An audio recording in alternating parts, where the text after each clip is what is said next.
Most people wake up and have a constant stream of negative thoughts until they go to bed.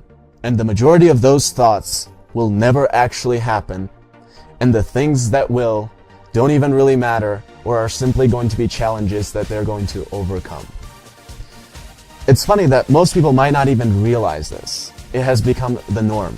Unless you've tried to become aware of your thinking or tried meditating, you might not even realize what your mind is doing to you.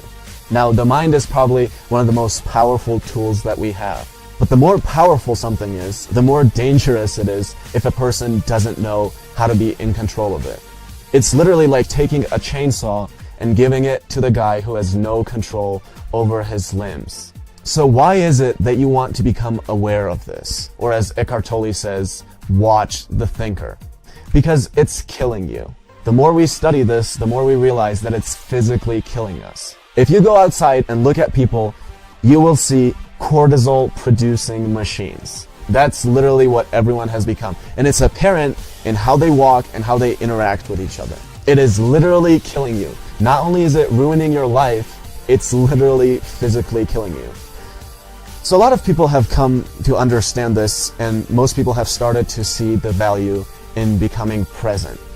But really there are two obstacles to becoming present, and it is the past and the future. And people have an easier time reconciling the past with the present, even though I'll still get questions like, oh, so what are your biggest regrets in life? And I'm like, I don't know.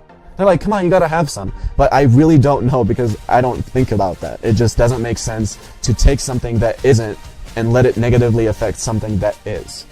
And I think most people understand that, maybe not in practice, but at least in theory they understand that.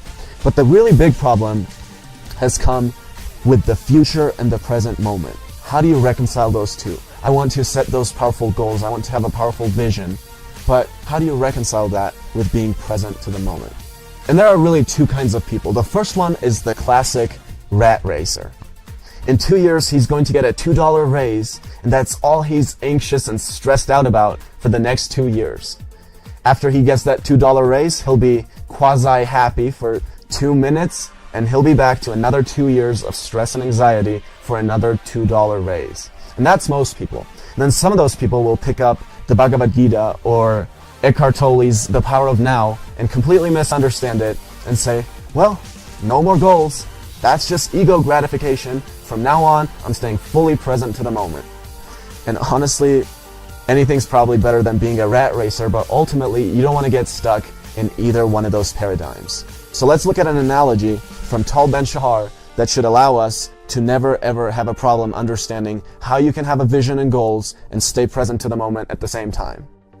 TOLLE says, imagine you're a mountain climber. Okay, we all get it. Happiness isn't in the peak. If a helicopter picked you up and dropped you off at the tip of the mountain, you wouldn't say, oh, look, I'm a happy mountain climber. Look at how proud I am of myself.